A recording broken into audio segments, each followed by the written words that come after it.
3 minutes to the distinguished gentleman from Texas, ranking member of the House Armed Services Committee, Mr. Thornberry. The gentleman from Texas is recognized. Thank you, Madam Chair. I appreciate the gentleman yielding.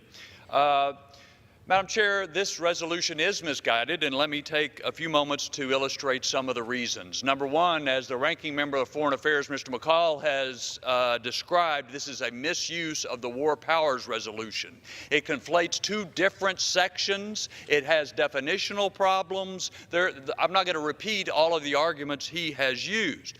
My point is that if we use this powerful law, it should be clear, direct, and applicable. To misuse it in this way actually weakens the authority of Congress, the exact opposite of what the chairman of the committee was talking about. Secondly, the message coming from this resolution is, Iran, you can do whatever you want to. Now, it's clear we do not have troops in the fight against the Houthis. We do, however, want other countries to join in trying to constrain Iran's aggression in various parts of the world. But with this resolution, we're saying, okay, you're on your own. We're not going to assist you in any way. And that message reverberates throughout the Middle East. It will have lasting consequences.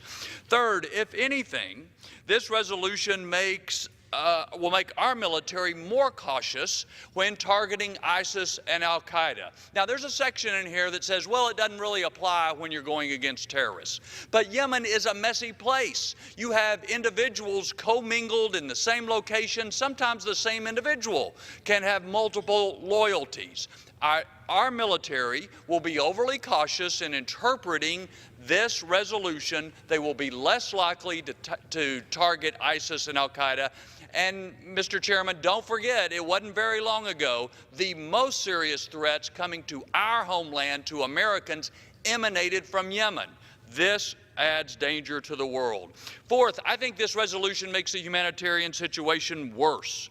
As long as rockets are fired from Yemen into Riyadh, there will be a military response. Now, the U.S. has been assisting the Saudis in targeting so that it's narrower, so that they're only targeting military targets and minimizing civilian casualties. And yet, this resolution says, no, you can't offer that sort of help. So what's the result?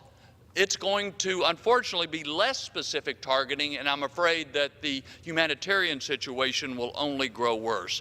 Fifth and finally, if this passes and signs into law, it will not help the people of Yemen one iota. There's lots of things we just heard from the author of the resolution, why he does not approve of some of the actions going on with Saudi Arabia. This does not help any of that.